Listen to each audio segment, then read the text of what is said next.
Hi all. अभी हम mathematics section देखेंगे, सिर्फ न्यूमेरिकल सेक्शन। ये 2024 दिसंबर का टेस्ट पेपर है आपका सीटेट का। इसके सारे सॉल्यूशन देखते हैं हम दिसंबर से। तो डायरेक्ट क्वेश्चन पे आते हैं। सबसे पहला क्वेश्चन हमारा क्या कह रहा है कि which of the following number is written in the standard form. पहले स्टैंडर्ड फॉर्म को समझेंगे हम। निम्न में से कौन सी संख्या मानक रूप में लिखी गई है।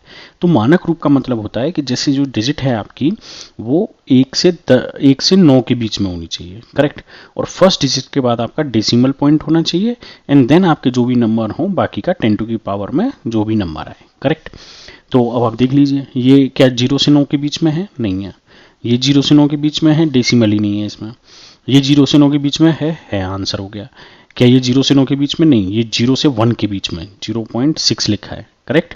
अगर इसी को 0.6 को हम 6.0 कर देते और इसको इंटू 10 टू की पावर 15 की जगह, तो फिर ये आपका स्टैंडर्ड फॉर्म में हो जाता, करेक्ट।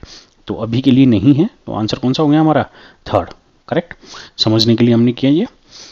अगले क्वेश्चन पे आते हैं। इन अ पेंटागन, राइट, ABCD, ठीक है। तो अब हमसे कह रहा है कि angle ABC and D and E, 5 angle होंगे पेंटागन में। देन वैल्यू ऑफ दिस, तो वो वैल्यू हम कब निकाल पाएंगे? जब हमको ये पता होगा कि पेंटागन के एंगल का सम कितना होता है। टोटल किसी भी एंगल के, लाइक कोई भी ज्योमेट्री है आपके पॉलीगन, ठीक है। तो जैसे कोई भी पॉलीगन आपको दे रखा है, अब उसमें जो इंटरनल एंगल का सम है, इंटरनल एंगल सम जो होता है वो n-2 मल्टीप्लाइड बाई 180 डिग्री। अब हमारा n इक्वल्स टू, हमको क्वेश्चन में कितना दिया हुआ है? 5। तो 5 माइनस 2 इंटू 180 इंटू, राइट। तो ये हो गया 3 इंटू 180, 18 दूनी 36, 18 ती 54, करेक्ट। तो ये हो गया हमारा सम 540 डिग्री। अब हमको 5 एंगल दिए हुए हैं, तो पांचों एंगलों का सम कर लेते हैं। 2x प्लस 9, 2x प्लस 1, ठीक है। तो हमारा हो गया 2x प्लस 1 और 2x प्लस 9, करेक्ट। फिर अगला एंगल हमको दिया हुआ 2x माइनस 1, 2x प्लस 5। फिर हमको दिया हुआ है 2x माइनस 1, 2x प्लस 5। फिर हमको पांचवा एंगल है 2x minus 4 plus 2x minus 4। हमने कितना रख लिया? 540। तो ये 2x आपका कितना होता जाएगा? 2x 2x 2x and 2x, ये 5 बार है तो 10x। ये प्लस का 1 प्लस का 9 प्लस का 10, ठीक है। माइनस का 1 यानी कि प्लस का 9 हो गया वापस, प्लस का 5, 9 और 5 14, 14 में से 4 गए तो 10, तो प्लस का बचा आपका 10, ये हो गया 540। तो 10x equals to 540 minus 10, that is 530। तो x is equals to 530 divided by 10 यानी कि 53। अब हमसे जो वैल्यू पूछी है वो किसकी पूछी है? 2x प्लस 10 की पूछी हुई है।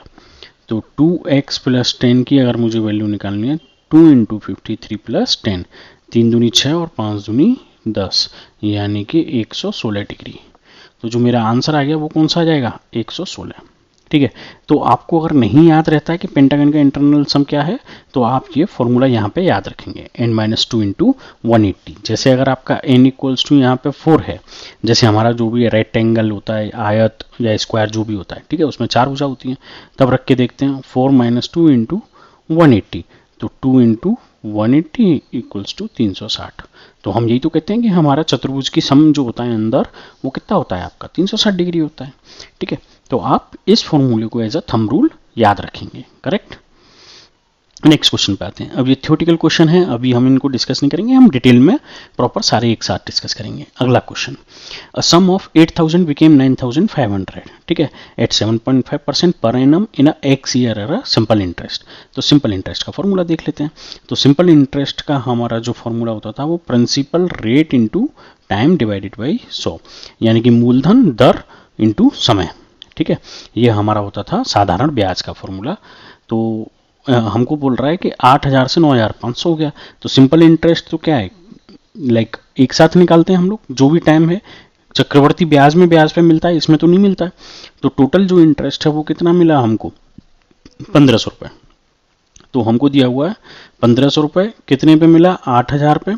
मूलधन रेट हमारी दी हुई है 7.5%। टाइम हमको नहीं पता, x मान लिया हमने, डिवाइडेड बाई 100। यही तो है किसी x ईयर में, ठीक है।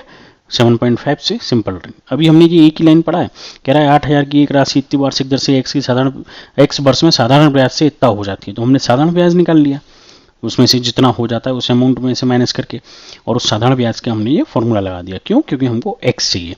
तो ये दोनों जीरो यहाँ पे कट गया, एक जीरो ये इधर से इधर कट गया, करेक्ट। तो एक्स इक्वल्स टू जो मेरा आ गया 150 डिवाइडेड बाई 8 इंटू 7.5, ये मेरा यहाँ पे कट गया। तो 75 दूनी 150 होता है, तो ये 20 हो गया, तो 20/8।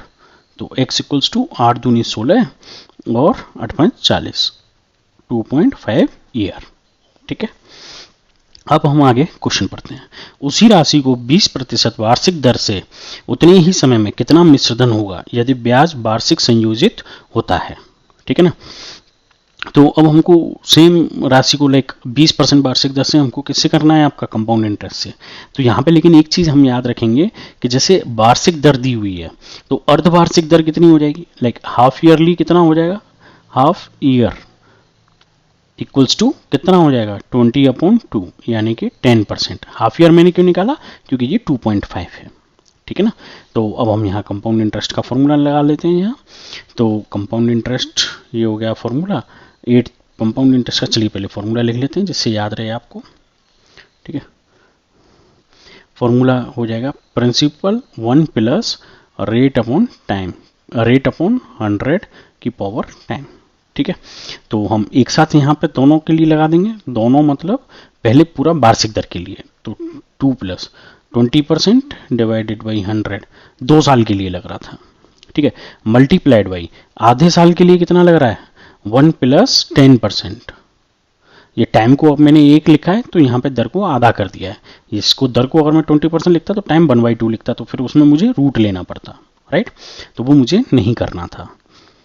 तो ये 8000 1 प्लस 1/5 का स्क्वायर मल्टीप्लाइड बाई 1 से ही 1/10, करेक्ट।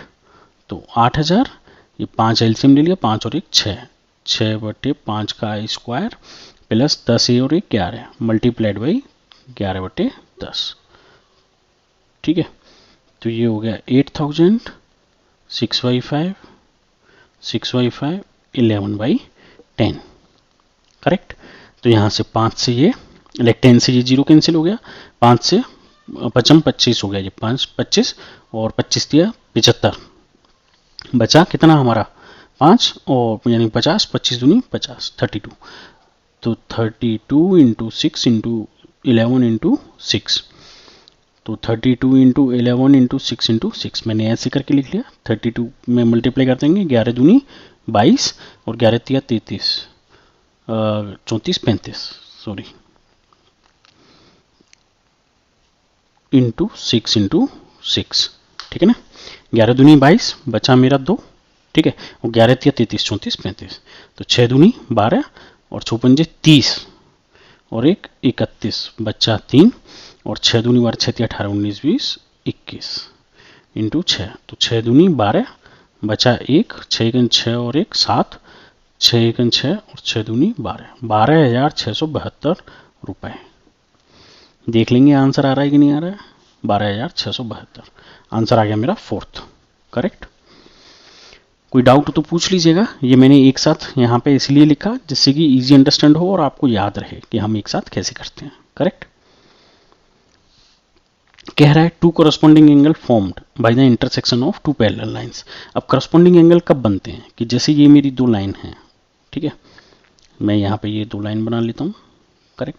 ये एक लाइन इसको काट रही है, तो इसमें से करस्पॉन्डिंग एंगल कौन सा होगा? ये वाला, ये x और ये y, तो x इक्वल्स टू y होगा मेरा। ये दोनों मेरे करस्पॉन्डिंग एंगल हो गए। ठीक है, तो कह रहा है कि intersection of parallel and transversal this are the 2 corresponding angle. Then तो कुछ नहीं करना है, जब दोनों इक्वल ही होते हैं तो दोनों को इक्वल करके x की वैल्यू लिख लेंगे हम लोग यहाँ पे। तो 3x minus 20 equals to 5x minus 60 implies that, अब 3x को मैं इधर लाऊंगा तो माइनस हो जाएगा, 5x माइनस 3x, 60 को इधर ले जाऊंगा तो प्लस हो जाएगा, तो माइनस 20 और प्लस 60, तो 2x इक्वल्स टू 40, तो x इक्वल्स टू मेरा आ गया 20। कह रहा है कि 4x प्लस 30 का मान बताओ, तो 4 इंटू 20 प्लस 30 20 चौक 80 प्लस 30 कितना हो गया 110। आंसर कौन सा सही हो गया हमारा? थर्ड। करेक्ट। पेपर में भी ऐसे ही करना है आपको, पेपर यहाँ वहाँ पलटना नहीं है, इसलिए मैं ऐसे ही करता हूँ हमेशा पेपर पे, कि वहीं पे जगह एडजस्ट कर करके क्वेश्चन करो आप। ठीक है। The distance between the parallel side A B and C D of a trapezium. अब मुझे ये एक ट्रेपेजियम दिया हुआ है। करेक्ट। अब हमसे कह रहा है कि ये हो गई ए बी सी और डी। ठीक है। ए बी छोटा है सी डी से, इसलिए मैंने ए बी ये ऊपर वाला लाइन लिया। ठीक।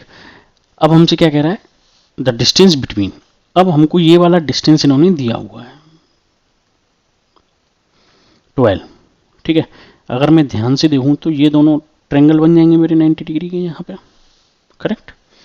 इसका कंसेप्ट का हम यूज करेंगे, इसलिए मैंने अभी से दिखा दिया है आपको। सी डी 24 है, मतलब ये पूरी जो लेंथ है वो मेरी कितनी है? 24। करेक्ट। और ए डी बी सी मेरा 13 है, ये हो गया मेरा 13 और ये हो गया मेरा 13। ठीक है। अब मुझे अगर ये ए बी नहीं दी हुई है, ठीक है ना, लेकिन हमसे कह रहा है एरिया ऑफ ट्रेपेजियम। एरिया का फॉर्मूला क्या है ट्रेपेजियम का? एरिया इक्वल्स टू हम लोग क्या लिखते हैं? 1/2 है ना, डिस्टेंस यानी कि h multiplied by a plus B. ये फॉर्मूला हम कैसे लगाते थे कि जैसे अगर ये मेरा एक ट्रेपेजियम है, छोटा सा मैंने बना लिया यहाँ आपको समझाने के लिए, ये मेरी अगर h है और ये a और b है पैरेलल साइड्स की लेंथ, तो a plus B parallel side की लेंथ का सम और मल्टीप्लाइड बाई h। अब क्वेश्चन में इसमें हमको h दे दिया है 12, है ना, और हमको b दे दिया है। अच्छी बात यह है कि हमको सी डी बी 24 पता है, लेकिन हमको a नहीं पता है, तो a निकालने के लिए हमको अपना दिमाग लगाना है। अब यहाँ पे तो ये हम क्या करेंगे, ये 12 हो गया तो इसको मैंने कुछ मान लिया लाइक T1 और इधर मान लिया T2, क्योंकि दोनों सेम बनेंगे, ये 13 हैं दोनों की डिस्टेंस के बीच में, तो यहाँ पाइथागोरस थ्योरम लगा देंगे हम लोग। ठीक है। तो T1 इक्वल्स टू कितना होगा? अंडर रूट ऑफ 13 का स्क्वायर माइनस 12 का स्क्वायर। ठीक है। तो under root of 169 minus 144 under root of 25 that is 5। वैसे ये आप याद रखिए कि पेयर होता है हमेशा 12, 13 और 5 का। ठीक है। तो ये होगी 5 और ये भी होगी 5। तो इफेक्टिवली ए बी ये सब पैरेलल हैं, तो ए बी इक्वल्स टू यानी कि स्मॉल ए इक्वल्स टू कितना हो जाएगा आपका? 24 माइनस 5 माइनस 5, क्योंकि दोनों साइड से होगा, इधर से भी होगा और इधर से भी होगा, तो इफेक्टिवली ये कितना हो गया? 14। अब तो आप एरिया का फॉर्मूला डायरेक्ट लगा सकते हो, एरिया इक्वल्स टू 1/2, h मेरे को 12 मालूम था, ये हो गया मेरा 14 और ये हो गया 24, b मेरे को 24 की मैंने है, सी डी की जो लेंथ है। ठीक है ना। तो ये 2 से ये कट गया 6 बार, तो 6 इंटू 4 और 4 8, 2 और 1 3, तो 6 बटे 48, 4 और 6 दूनी 12, 6 18 और 4 22, 228। ठीक है ना, सेंटीमीटर स्क्वायर। ये हो गया आपका आंसर। कौन सा ऑप्शन हो गया हमारा? फर्स्ट। कोई डाउट है तो बताइएगा। कह रहा है following data show the number of wicket taken by a player in last 11 matches played by him her, what is the difference between the mean and mode. सबसे पहली बात, मीन क्या होता है? मीन होता है sum of all the numbers divided by total number. ठीक है। तो टोटल नंबर तो हमारे पास 11 हैं ही, हमको मालूम है। अब इनका सम कर लेते हैं। 1 + 2 3 + 4 7 + 3 10 + 1 11 12 13 14 18 और 1 19। तो मीन कितना हो गया हमारा? 19/11। मोड क्या होता था? रिपीटेशन फ्रीक्वेंसी, जो नंबर जितना ज्यादा बार आए। सबसे ज्यादा बार कौन आ रहा है? 1, 4 टाइम्स। करेक्ट। तो 4 टाइम्स आपका 4 टाइम्स आ रहा है आपका 1, तो मोड कितना हो गया आपका? 1। ठीक है। This is your mode. अब हमसे कह रहा है difference between the mean and mode, तो 19/11 माइनस 1, एलसीएम ले लिया 11, 19 माइनस 11, तो 11 और 8 होता है ना आपका 19, तो 8/11, ये हो गया आंसर। ऑप्शन 3। ठीक है। क्वेश्चन नंबर 39 कह रहा है a 9 digit number this is divisible by 88, then the value of this. Obvious सी बात है, ये दिया हो तो एक्स वाई की वैल्यू निकाल के कुछ ना कुछ पूछेगा ही। हम क्या समझते हैं 88 इक्वल्स टू मैं कितना लिख सकता हूँ 11 इंटू 8, क्यों? क्योंकि इनकी डिविजिबिलिटी मुझे पता है। डिविजिबिलिटी के ऊपर मेरे कई सारे लेक्चर भी हैं और क्वेश्चंस भी हैं, आप वो रेफर भी कर सकते हो और यहाँ पे कंसेप्ट में हम वापस पढ़ेंगे, ऐसा नहीं है छोड़ेंगे। डिविजिबल लाइक 8 से जो नंबर डिविजिबल होता है उसका लास्ट 3 डिजिट जो है वो 8 से डिविजिबल होना चाहिए, ठीक है। तो पहले इसको देख लेते हैं 74 बाई को, ठीक है। तो 74 बाई डिवाइडेड बाई 8, तो 8 से डिवाइड किया, 8 नाम 72, बचा 2, तो 2 बाई बचा। अब 8 की टेबल अगर आप देखो तो 8 दूनी 16, 8 3 24, 8 चौक 32, जो 2 के साथ है वो सिर्फ एक ही नंबर है 24, तो y should be equals to 4। तो यहां से एक डिजिट आ गई मेरी y इक्वल्स टू 4, ठीक है। ये 3 इंटू 4 प्लस अब 2, अब x वाला बचा है मेरा, तो उसके लिए हम लोगों को थोड़ा सा मेहनत करना पड़ेगा। तो 11 का डिविजिबल का हमको यहाँ पे मालूम होना चाहिए कि 565x, ये लिखा है मेरा 565x, करेक्ट। 9274y, y मेरा इक्वल्स टू 4 हो गया है, ठीक है। तो हम लोग क्या करते हैं 11 की डिविजिबिलिटी देखते हैं अल्टरनेट नंबर पे। मैं यहाँ पेन बदल लेता हूँ जिससे कि आपको थोड़ा समझा पाऊँ। अल्टरनेट नंबर का सम ये मेरा 4 है, ठीक है। तो 5 और 5 10 और 7 17 और 7 7 7 14 24 और 4 28, ठीक है। ये हो गया मेरा 28। कहीं ना कहीं कुछ 565 x 927, 565x 927 है ये, ओके 727 नहीं है, एंड 927 एंड 4 बाई, ठीक है। x के बाद मेरा 927 है, ठीक है नहीं। तो ये कितना, ये सम हमारा गलत होगा, फिर यहाँ पे ये हो गया 5 और 5 10 और 9 19 और 7 26 और 4 30, तो ये हो गया मेरा 30, करेक्ट। अब हम दूसरा देख लेते हैं। दूसरा क्या है 6 plus x plus 2 not 7 plus 2 plus 4, ठीक है। तो ये है हमारा 6 प्लस एक्स प्लस 2 प्लस 4, 6 और 4 10 और 2 12 प्लस क्या x। अब क्या होता था, ये अल्टरनेट डिजिट हमने लिख लिया, ठीक है। ये 11 की डिविजिबिलिटी निकालने का तरीका है। तो इन दोनों का डिफरेंस 0 होना चाहिए और 11 का मल्टीपल, ठीक है। तो उस केस में अब हम क्या करेंगे यहाँ पे लाइक 30 में से अगर मैं इसको 12 प्लस एक्स को माइनस कर दूं तो आंसर 0 होना चाहिए। तो इफेक्टिवली ये कितना आ गया 18 माइनस एक्स, तो x इक्वल्स टू 18, जो कि गलत है। क्यों गलत, क्यों है गलत? इसीलिए है ये क्योंकि x एक सिंगल डिजिट है ना आपकी, 18 में दो डिजिट तो हो नहीं सकती, तो ये गलत हो गया। दूसरा 30 माइनस 12 प्लस एक्स, ये क्या होना चाहिए 11 का मल्टीपल, ठीक है। तो उस केस में ये बचा मेरा 18 माइनस एक्स। अब 11 का मल्टीपल अगर इसको होना है तो x 18 में से ऐसा क्या घटा दें कि ये 11 का कोई नंबर आ जाए। सब्ट्रैक्ट कर रहे हैं, एडिशन तो कर नहीं रहे, एडिशन होता तो 4 ऐड कर देता तो 11 दूनी 22 हो जाता। अब माइनस कर रहे हैं तो इक्वल्स टू मुझे क्या करना पड़ेगा 11, तो x इक्वल्स टू 18 माइनस 11 कितना आ गया मेरा यहाँ पे 7, ठीक है ना। तो x is equals to answer क्या हो गया मेरा 7। तो फाइनली फिर मैं जब वैल्यू निकालना है मुझे तो 2 इंटू 7, तो 7 दूनी 14 और 3 चौक 12, आंसर कौन सा हो गया मेरा 26।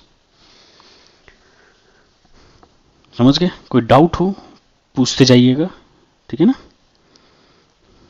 क्वेश्चन नंबर 41 कह रहा है O is the point on the line A B, ठीक है।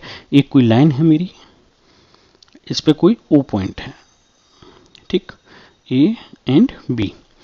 OC एंड OD रे, यहां से कोई दो रे निकली हमारी, OC and OD are drawn on the same side of AB such that OC perpendicular to OD। अच्छा, इनके बीच जो एंगल है वो है मेरा 90 डिग्री, करेक्ट। फिर कह रहा है AOC इज X, ठीक है नहीं, ये एंगल है X और ये एंगल कितना है 3x, BOD मेरा कितना है 3x, देन BOD की वैल्यू पता नहीं है। तो आप जानते होंगे कि if on straight line total sum कितना होता है 180 डिग्री, तो बस वही कर देंगे, x plus 90 plus 3x equals to 180। तो 4x equals to 180 minus 90 which is again 90। तो 4x इक्वल्स टू 90, तो x equals to 90 divided by 4, ठीक है ना। तो 4 दूनी 8, ठीक है ना। तो चलिए 90 डिवाइडेड बाई 4 ही लिखा रहने देते हैं इसको, है ना। अब हमसे क्या कह रहा है कि हमको BOD बताना है, तो हम क्या करेंगे, BOD equals to 3x 3 into 90 divided by 4, ठीक है। तो 9 18 होती है 27 डिवाइडेड बाई 4, 4 छके 24, 25 26 27, 3 बचे मेरा यहाँ पे। तो 4 सत्ते 28 29 30, 2 बचा, ठीक है। तो इसको मैं 2 डिवाइडेड बाई 4 कर लेता हूँ। तो 67, 2 से ये 1/2 बार कट गया। तो आंसर कौन सा हो गया मेरा, फर्स्ट, करेक्ट। 67 is to 1/2, ठीक है ना। नेक्स्ट क्वेश्चन पे आते हैं। कह रहा है x इक्वल्स टू के, सॉल्यूशन ऑफ द इक्वेशन। कुछ नहीं करना है, x और k दोनों बराबर हैं, तो x minus 4 divided by 7 minus 1 equals to 5 minus x upon 3 plus x। LCM इधर ले लिया 7, तो x minus 4 minus 7, 5 minus x plus 3x upon 3, यहाँ भी एलसीएम ले लिया हमने। तो x माइनस 7 और 4 11, तो 5 प्लस 2x, x माइनस का है x प्लस का है 3x। अब क्रॉस मल्टीप्लाई कर लेते हैं हम, तो 3 times of x minus 11 equals to 7 times of 5 plus 2x। Solve कर लेंगे, 3x माइनस 33, 7 पंजे 35 प्लस 7 दूनी 14x, करेक्ट। तो 3x को इधर ले आएंगे हम लोग, 14x माइनस 3x, और ये हमारा माइनस का 33 माइनस का 35 इधर लाएंगे इसको, ठीक है। तो ये हो गया मेरा 11x इक्वल्स टू माइनस का 5 6 7 8 और 3 और 3 6, तो x equals to 68 upon 11 which is nothing but equals to k, क्योंकि हमको पहले ही इक्वेशन में लिख दिया x equals to k, sorry, है ना। तो हमको क्या लिख दिया यहाँ, x इक्वल्स टू k। तो ये वैल्यू अब हम यहाँ रख देंगे, ठीक है। तो 11k प्लस 18, है ना। तो 11k प्लस 18 अपॉन, पहले वो लिख लेते हैं 11k माइनस 12, 11k माइनस 12। तो यहाँ पे मैं वैल्यू रख दूंगा 11 इंटू माइनस 68/11 प्लस 18 और 11 इंटू माइनस 68/11 माइनस 12, साइन के साथ रखेंगे सारी वैल्यू, ठीक है ना। ये 11 से 11 निकल लिए यहाँ पे, तो ये बचा माइनस 68 प्लस 18 और नीचे माइनस 68 माइनस 12।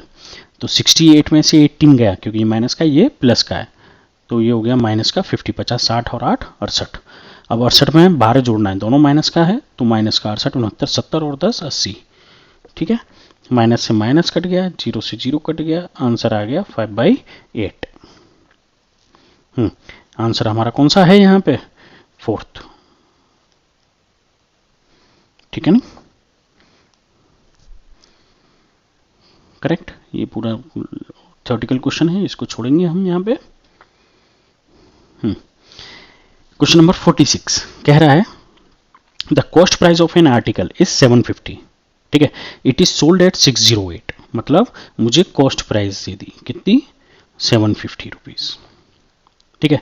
सेल प्राइस दे दी कितना, 608, by giving 24 discount on market price. मुझे मार्केट प्राइस नहीं पता, मैंने मान ली x, इस पे मैंने कितना डिस्काउंट दिया,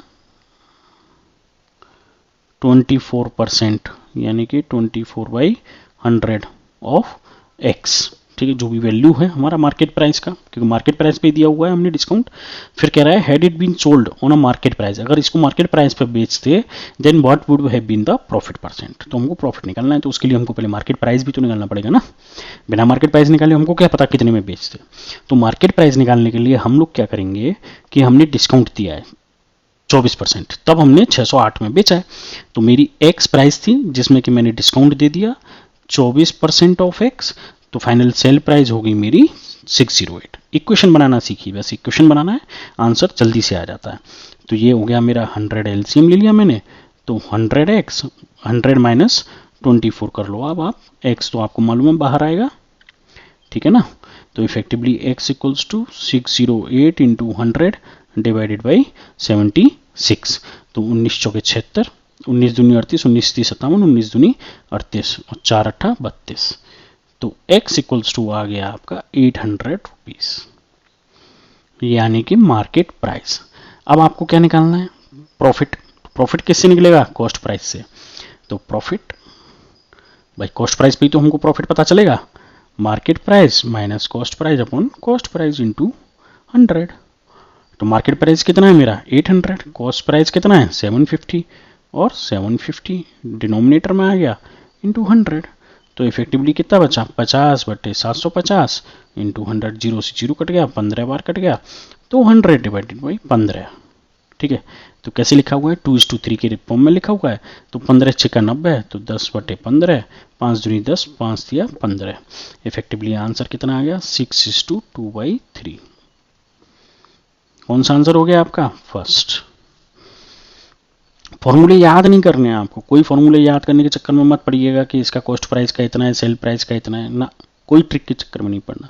ट्रिक से ज़्यादा इजी आप जल्दी कर पाओगे जितना प्रैक्टिस कर पाओगे, ठीक है ना। अब ये क्वेश्चन हमको दिया हुआ है, तो इसमें ये सारी वैल्यू फ्रैक्शन में है, ये फ्रैक्शन माइनस हो रहा है, ये पूरा इंटीजर में है लेकिन इंटीजर में डिवीजन हो रहा है। तो पहले डिवीजन को सोल्व कर लेते हैं हम यहाँ पे।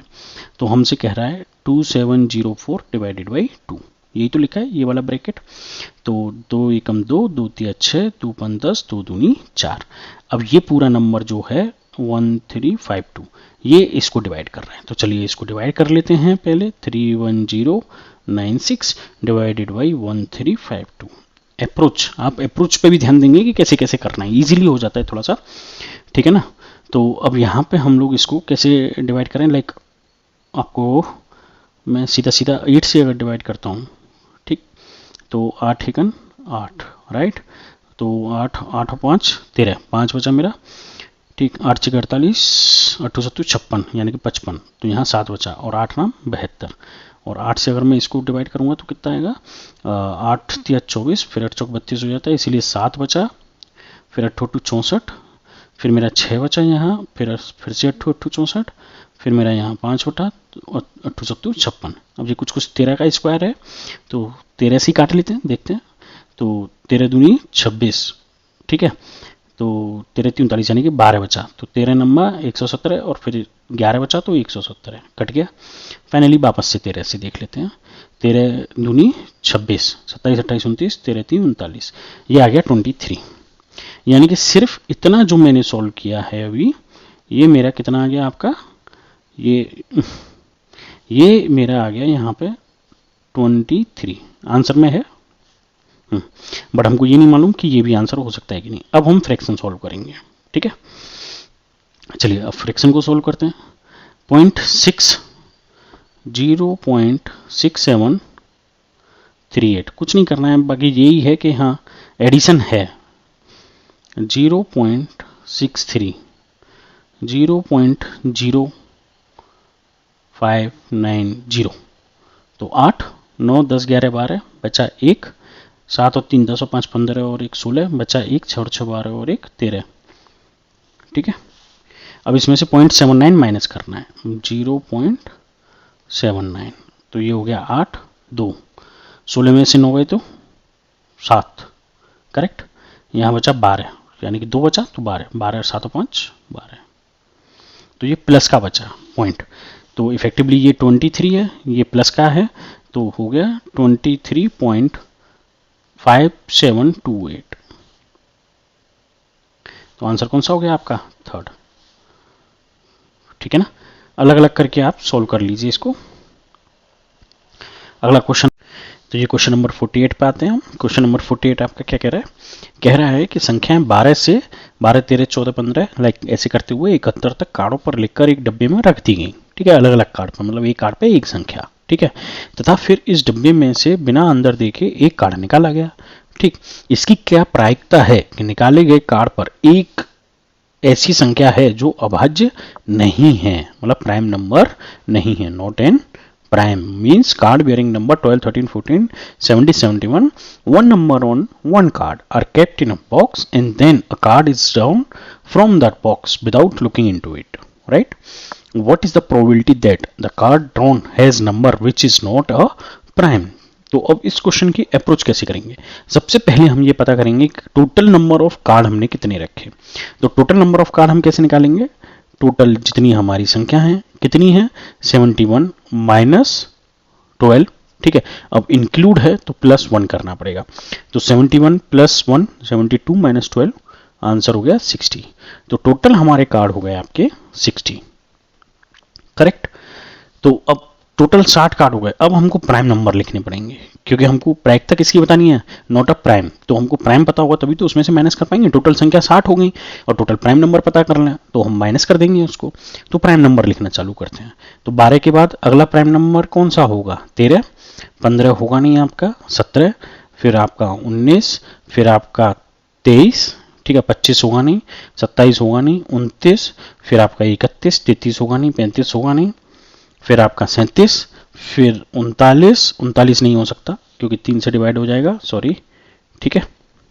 फिर आपका हो जाएगा 41, 43, 47, ठीक है ना। 47 के बाद 49 नहीं होगा, फिर 51, 17, 34, 17, 51, 51 कट जाता है, ठीक है ना। 51 के बाद 53, 55 नहीं होगा, फिर 57, 57 3 1 3 3 नाम 27 कट गया, ठीक है।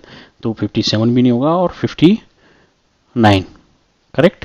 फिर 61, फिर 63 नहीं होगा, 7 नाम 63 हो जाता है, 65 नहीं होगा, फिर 67, फिर 71, ठीक। तो टोटल नंबर कितने हो गए, 1 2 3 4 5 6 7 8 9 10 11 12 13 14 और 1 15। तो टोटल हमारे नंबर कितने हो गए, 15 प्राइम नंबर। तो नॉन प्राइम नंबर कितने हो गए, 16 माइनस 15 हो गए 45, ठीक है नहीं। तो हमको क्या करना है, प्रायिकता बतानी है नॉन प्राइम की। तो प्रोबेबिलिटी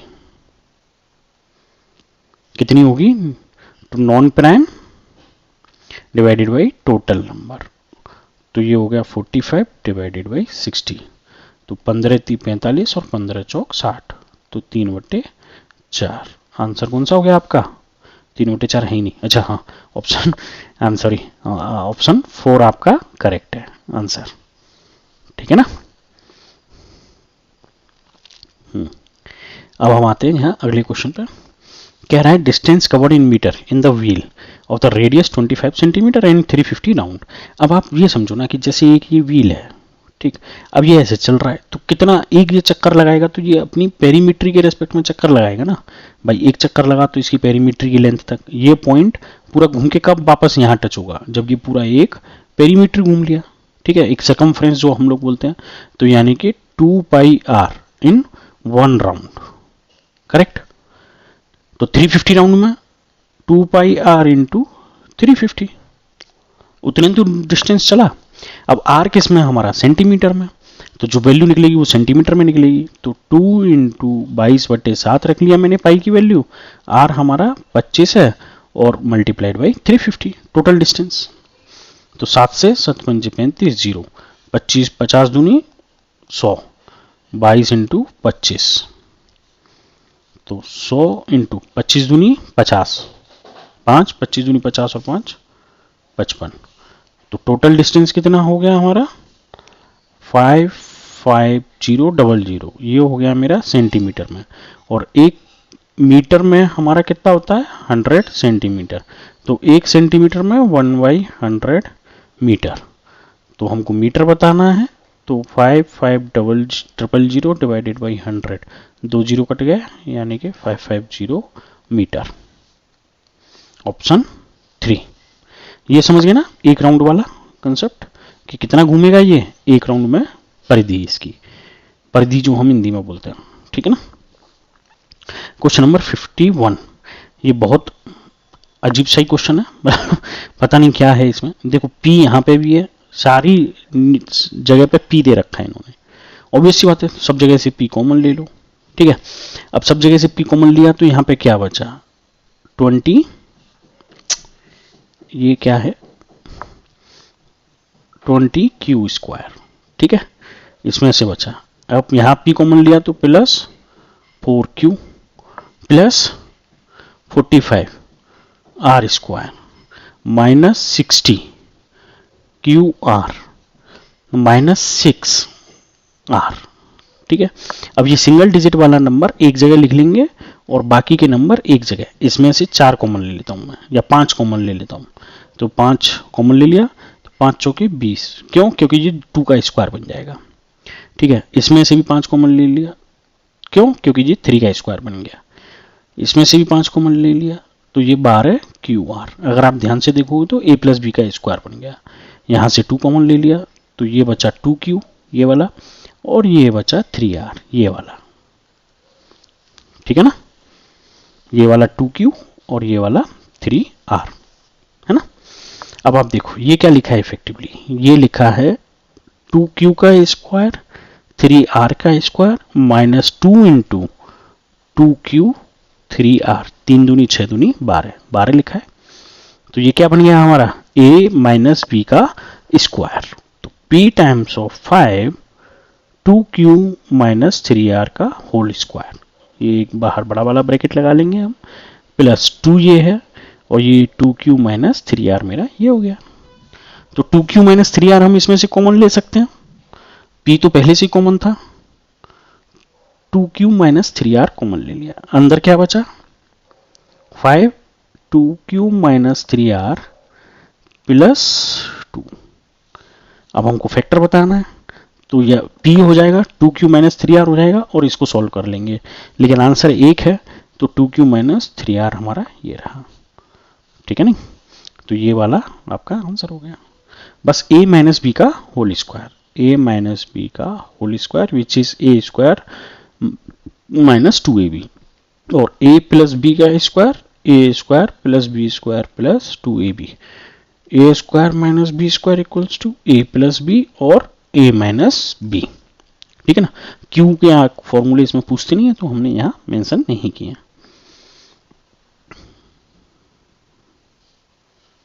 चलिए अगले क्वेश्चन पे आते हैं। अब ये हमसे कह रहा है 54 PQRS इज अ पैरेललोग्राम इन विच, चलिए पहले हम PQRS चलिए यहीं बना लेते हैं। ये बन गया एक पैरेललोग्राम PQRS। अब हमसे कह रहा है ये है आपकी 4x प्लस 1। ठीक है, फिर ये यहाँ पे अजीब सा हो गया तो मैं इसको सही कर लेता हूँ। ठीक है, फिर QR ये हो गया 26, मैं यूनिट सब सेंटीमीटर में है बाय डिफॉल्ट, फिर ये 25 cm, फिर 3/-1। ठीक है, then the value of this. अब ऑब्वियसली बात है ये वैल्यू इसके बराबर होता है, ये इसके बराबर होता है, तो कर दो बराबर, आंसर आ जाएगा 4x प्लस 1। ठीक है, इक्वल्स टू 25, तो 4x equals to 25 minus 1, 4x equals to 24, तो x इक्वल्स टू 24/4 6, x की वैल्यू आ गई। अब y के लिए सोल्व कर लेते हैं। 3y-1 equals to 26, 3y equals to 26 plus 1 27, तो y इक्वल्स टू 27/3 9 आ गया। करेक्ट। अब हमसे पूछ रहा है कि 3x प्लस 2y की वैल्यू बता दो, तो बता दो आप 3 इंटू 6 प्लस 2 इंटू 9, 3 6 18 और 9 दूनी 18 और दोनों का कर दो सम, तो आंसर आ गया 36। करेक्ट। कोई डाउट है तो पूछिएगा। विच of the following is the rational number lie between this and this. Correct, ये आपका किसका नंबर है, नंबर लाइन वाला जो बचपन में पढ़ते हैं हम लोग। ठीक, ये हो गया 0, ये हो गया पॉजिटिव नंबर और ये इधर हो गया आपके नेगेटिव नंबर। तो हमको नंबर क्या दिया है -1/4, -1/4 यानी कि 0.25। दूसरा नंबर क्या है -7/10 यानी कि 0.7। ये मैंने अपनी कैलकुलेशन के लिए लिखा है। ठीक, अब आप एक चीज समझिए कि जब हम इस रेंज में हमको आंसर लिखना है तो क्या हम पॉजिटिव रेंज में जा सकते हैं? नहीं। तो ऑप्शंस पे आते हैं, ये नेगेटिव है, ये नेगेटिव है, जीरो जा ही नहीं रहा, तो ऑप्शन गलत। ये नेगेटिव है, डिनोमिनेटर में हो या न्यूमरेटर में डजेंट मैटर, ये नेगेटिव है, ये आपका पॉजिटिव है, गलत, पॉजिटिव में हम जा ही नहीं रहे। ठीक, अब आते हैं हम बाकी के बचे हुए दो ऑप्शंस पे। ठीक, क्योंकि ये कैलकुलेशन बेस्ड है तो हमको इसमें मिनिमाइज करना है कैलकुलेशन कम से कम होगा तब ना समझ में आएगा। अब देखिए 2/3 यहाँ भी लिखा है, 2/3 यहाँ भी लिखा है, तो पहले हम देख लेते हैं कि 2/3 का वैल्यू कितनी होगी। 0.2 बचा दो, 2 18 लगभग 66, मतलब 0.7 से कम होगा, यहाँ कहीं होगा। ठीक है, ये वैल्यू दोनों जगह आ रही है, ये सही है, करेक्ट। ठीक है ना, इसको काटते नहीं है, इसको हम ऐसे कर लेते हैं, ये अपने आप में सही वैल्यू है। फिर 3/5 यहाँ पे भी है, यहाँ पे भी है, तो 3/5 0.5 ये भी 0.6 हो गया, मतलब ये इसके और नेगेटिव का है तो इधर आ जाएगा, तो ये भी सही है, करेक्ट, दोनों जगह सही हो गया। अब 3/4 देखते हैं पहले, 3/4 इक्वल्स टू कितना हो जाएगा, 0.30 हो गया, 7 चौक 28, 7 बचा 2 और 4, 2 बचा तो 0, 20 हो गया, 4 पंजे 20, 0.75, 7 से ये क्या हो गया, इधर आ गया, तो क्या ये नंबर होगा? नहीं, ये वैल्यू गलत हो गई, तो यानी कि ये ऑप्शन भी गलत हो गया। अब 5/8 देख लेते हैं, 0.50 हो गया, 8 6 48 बचा 2, 8 दूनी 16, लगभग इन दोनों के बीच में कहीं होगा, तो आंसर कौन सा है हमारा? फर्स्ट। यदि x वह न्यूनतम संख्या है जिसे 2605 में से घटाने पर पूर्ण वर्ग हो जाता है। ठीक है, अब 2605 कुछ देखा सा नहीं लग रहा आपको?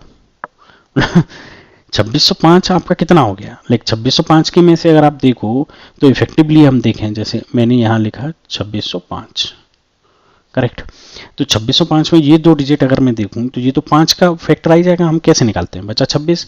अब इसका नियरेस्ट फैक्टर कौन सा होगा? 5 का स्क्वायर होगा 25 और 6 का स्क्वायर होगा 36, तो अपन कौन सा लेंगे? तो अगर मैं यहाँ 0 भी ले लूँ तो ये हो गया 50, भाई 0 5 है तो 0 ही लेना पड़ेगा हमको, जैसे हम 4 डिजिट को डिवाइड करते हैं, तो ये 50, तो 50 का स्क्वायर कितना हो गया? 00 और 5 25, लगभग 2500 हो गया ना। और ये 2605 है, तो 50 की जगह चलो 51 का करके देखते हैं। ठीक है, 1 5 1 5 5 1 5 और 5 5 10, बचा 1 5 25 और 1 26, कितने का परफेक्ट स्क्वायर हो गया? तो मैं बोल सकता हूं कि 51 का perfect square plus 4 equals to 2605। अगर यानी कि मुझे 51 का होल स्क्वायर बनाना है तो 2605 में से कितना घटाना है? 4, वही तो मेरी वैल्यू है। x इक्वल्स टू कितना हो गया? 4, तो वैल्यू क्या बताना है? 4x प्लस 7, यानी कि 4 इंटू 4 प्लस 7, 16 प्लस 7, आंसर कितना हो गया? 3, करेक्ट। कोई डाउट है तो पूछिएगा, ये मैं ऐसे इसलिए करता हूं जैसे पेपर में जब आप सोल्व करो तो आपको पता रहे कि कहां जगह है, ऐसा नहीं कि पलट पलट के पीछे जाओ, उसी पर करो, जल्दी जल्दी करो, टाइम बचाओ, ठीक है। नहीं, एक्चुअल पेपर कैसे सोल्व करना है, इसीलिए मैं हमेशा एक्चुअल पेपर लेके ही सोल्व कर रहा होता हूँ। क्वेश्चन को यहां वहां उठा के करने से क्या है कि हम समझ नहीं पाते कि टेस्ट पेपर में कैसे सोल्व करना है, ठीक है ना। चलिए अब यहाँ पे आते हैं हम लोग, हमसे कह रहा है कि ए ये है, बी ये है, सी ये है, डी ये है, फिर हमसे कह रहा है ए प्लस बी प्लस सी और उसमें से डी को घटा दिया। तो पहले हम ए लिख लेते हैं, 3x square 8x plus 11, B minus 2x square plus 12x, C तीनों को जोड़ना है हमको, ठीक है ना, माइनस का 4x स्क्वायर प्लस का 7, तो 11 और 7 कितना हो गया मेरा? 18। अब 12 का x था ये, सॉरी, तो माइनस का 8x प्लस का 12x यानी कि प्लस का 4x, ठीक है, जो बचा 4 और 2 6, माइनस का है और 3 प्लस का है, ठीक है ना। तो इफेक्टिवली हम क्या करेंगे अब? माइनस का 3x स्क्वायर, ये क्या आ गया मेरा? a प्लस बी प्लस सी। अब इसमें से हमको क्या करना है? माइनस डी, ठीक है। तो जब माइनस डी करना है तो डी की वैल्यू इफेक्टिवली कितनी है मेरी? डी कहाँ गया? डी की वैल्यू है x square minus x minus 11, तो minus 3x square plus 4x plus 18 minus x square, अब ब्रैकेट ओपन करेंगे तो ये प्लस x हो गया और ये प्लस 11 हो गया, करेक्ट। तो minus minus plus 4x square, नहीं माइनस माइनस मतलब जुड़ जाएंगे दोनों, नॉट प्लस, ठीक है। ये 4 है और ये वो है, तो ये हो गया 5x, 18 और 11 29, ठीक है। ये आ गया फाइनल फैक्टर मेरा, minus 4x square plus 5x plus 29, यानी कि px square qx plus r। तो p equals to -4, q equals to 5, r equals to 29। तो हमको क्या पता करना है, p plus Q plus R, -4 plus 5 plus 29, answer आ गया 30। ऑप्शन हो गया फोर्थ, करेक्ट। कोई डाउट हो तो पूछिएगा। क्वेश्चन नंबर 58 थ्योरेटिकल है, क्वेश्चन नंबर 59 बहुत लेंदी है, क्वेश्चन नंबर 60 भी लेंदी है। तो चलो 59 पे आते हैं हम। हमसे 59 क्या कह रहा है, for which of the following measurements the construction of triangle ABC can be done. थोड़ा अच्छे से समझेंगे इसको, निम्न में से किन मापनों के लिए त्रिभुज एबीसी की रचना की जा सकती है। तो हमको ए बी बी सी, ठीक है। अब एक चीज यहां पे हम समझेंगे, हमको एंगल दिया हुआ है, मैंने कहा एंगल मेरे को बी दिया हुआ है, ए बी सी 130, मैंने इसको सी बोल दिया, इसको ए बोल दिया, ये एंगल हो गया 130, और बी ए सी ये वाला एंगल मेरा 25 डिग्री। अब ए बी कितना है मेरा 5 है, और बी सी कितना है मेरा 6 है। अब टोटल इंटरनल एंगल का सम कितना होता है ट्रायंगल का, ट्रायंगल का A angle B angle C 180 degree होता है। तो इस हिसाब से 130 प्लस 25 प्लस एक्स, ये लास्ट वाला सी जो है वो 180, अगर आप इसको सॉल्व करोगे तो x इक्वल्स टू आ जाएगा 25। तो ये एंगल भी कितना हो गया आपका 25, 25 25 50 और 130 आपका 180 हो गया। तो मतलब दो एंगल आपके इक्वल हो गए, यानी कि angle A equals to angle C. अब एंगल ए के सामने वाली साइड जो है वो क्या है आपकी B C, should be equals to angle C के सामने वाली साइड क्या है A B. Both angle equal angle के सामने वाली साइड इक्वल होती है, लेकिन क्या ऐसा है, ये है 5 सेंटीमीटर और ये है 6 centimetre, which is not equal. तो क्या ऑप्शन 1 में आप ट्रायंगल बना पाओगे, नहीं, करेक्ट। गलती कहां हो रही है समझ गए ना, कि हम लोग सोचते हैं कि नहीं ट्रायंगल बन जाएगा, ठीक। तो यहां पे ये कौन सा कंसेप्ट लगा आपका कि इक्वल साइड्स है, ओके, इक्वल एंगल्स है, equal sides, like in front, like आमने सामने की भुजाएं बराबर होती हैं। अब बात करते हैं दूसरे ऑप्शन की, ए बी 3 है, बी सी 4 है और ए सी 7 है। अब तीनों भुजाएं दी गई हैं, तो एंगल का तो मुझे नहीं पता, लेकिन हम हमेशा क्या कहते थे कि किन्हीं भी दो भुजाओं का सम तीसरी भुजा से बड़ा होना चाहिए। तो हम लोग एक एक करके देख लेते हैं। 3 प्लस 7 ग्रेटर देन 4, सही है। 3 प्लस 4 ग्रेटर देन 7, गलत है। 7 प्लस 4 ग्रेटर देन 3, सही है। तो क्या इसमें एक कंडीशन सेटिस्फाई हो रही है, करेक्ट, समझ गए। ये ऑप्शन क्यों गलत हो गया हमारा। अब आते हैं हम नेक्स्ट ऑप्शन पे। नेक्स्ट ऑप्शन पहले फोर्थ, क्योंकि इसमें तो बन ही जाएगा। सही आंसर जो है वो है आपका, मैं पहले बता दूं, सही आंसर जो है वो है थर्ड, ठीक है ना। अब हम लेकिन समझेंगे पहले फोर्थ को, ठीक। तो फोर्थ को समझते हैं। ए सी बी एक एंगल दिया हुआ है हमको 120, ठीक है, और ए बी सी 25 दिया हुआ है, ए सी बी 120 है, ठीक है, और ए बी सी ये एंगल 25 है। तो ये एंगल कितना बचा आपका 35 बाई 180, वापस से वही फर्स्ट में जो लगाया था हमने सम 180 वाला, ठीक है। अब हमसे कह रहा है A C equals to B C equals to 4, A C equals to B C equals to 4, यानी कि ये भी 4 ये भी 4, ये 35 है और ये 25 है। अब यहाँ पे साइड तो इक्वल हुई लेकिन एंगल अलग अलग हो गए, और पहले केस में क्या हो रहा था, हमारे एंगल इक्वल हो रहे थे और साइड अलग अलग हो रही थी, डाउट समझ गया? यहाँ पे दोनों ही कंसेप्ट हो गए। यहाँ पे ये दोनों एंगल इक्वल हो रहे थे, साइड अलग थी। यहाँ पे साइड इक्वल है, एंगल अलग है। करेक्ट? तो इसलिए फोर्थ ऑप्शन में भी आपका ट्रायंगल नहीं बनेगा। कहां बनेगा? थर्ड में। थर्ड में कैसे बनेगा चलिए देखते हैं। हमको दिया हुआ है 90 डिग्री। कौन सा है आपका? ओ मैंने बाहर क्यों लिख दिया? ये हमको दिया हुआ है 90 डिग्री। ठीक है, ये हो गया सी, ये मैंने बोल दिया ए, ये हो गया बी। ठीक है, कोई सा भी ले लो, ए बी सी, जो मन करे वो ले लो आप। ठीक है, अब हमसे कह रहा है ए बी, ये एंगल हो गया आपका 60 डिग्री। ठीक है, तो अब उस केस में अब आप देखिए ए बी आपका हो गया 8 हाइपोटेनियस और बी सी हो गया आपका 4। तो ये कितना हो जाएगा? अंडर रूट ऑफ 8 का स्क्वायर माइनस 4 का स्क्वायर, यानी कि 64 माइनस 16, यानी कि 48। ठीक है, यानी कि 4 से तो बड़ा है लेकिन 8 से छोटा है। ऑब्वियस सी बात है, हाइपोटेनियस सबसे बड़ा होता है ना। तो ये सारी कंडीशन सेटिस्फाई कर रहा है, तो आंसर कौन सा हो गया आपका? थर्ड।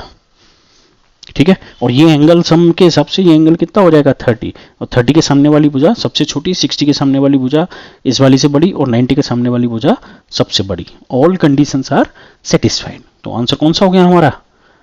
सी। कोई डाउट है तो पूछिएगा, डिस्कस करेंगे, कोई दिक्कत नहीं है।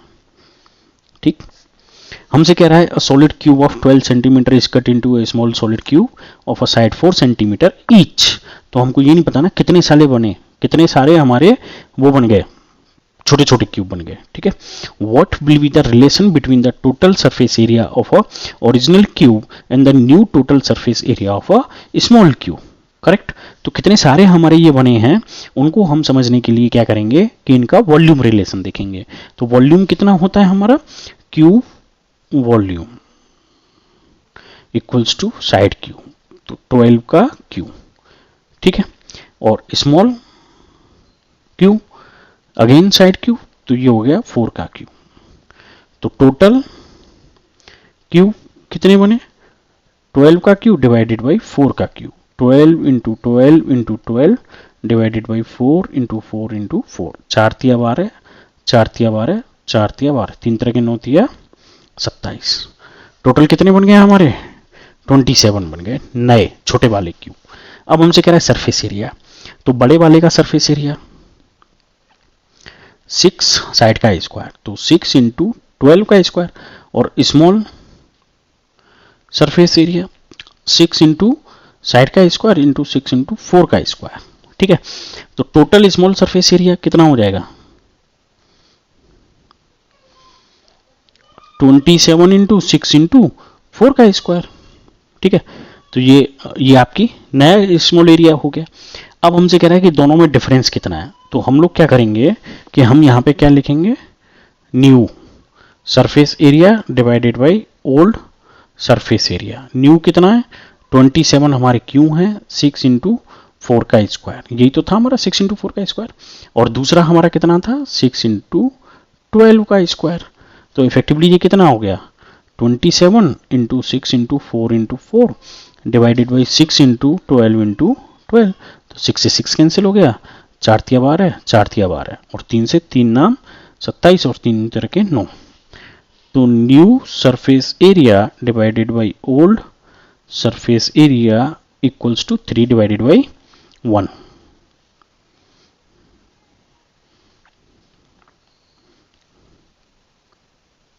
ठीक है, तो हमारा न्यू सरफेस एरिया कितना हो जाएगा? 3 times of old surface area. क्या दिया हुआ है इसमें? नया कुल पृष्ठीय क्षेत्रफल प्रारंभिक कुल पृष्ठीय क्षेत्रफल का तिगुना हो जाएगा। आंसर यही तो है, 3 टाइम्स हो गया ना ओल्ड का। तो इसका ऑप्शन का आंसर कौन सा हो गया हमारा? फर्स्ट। ठीक है, नहीं कोई डाउट हो तो पूछिएगा, थोड़े से ये अंडरस्टैंडिंग वाले क्वेश्चंस थे। ठीक, उसके अलावा कोई टॉपिक कवर करना हो या कुछ डाउट हो बेचक आप पूछिएगा, कोई कंसर्न नहीं है। ठीक है ना, थैंक यू।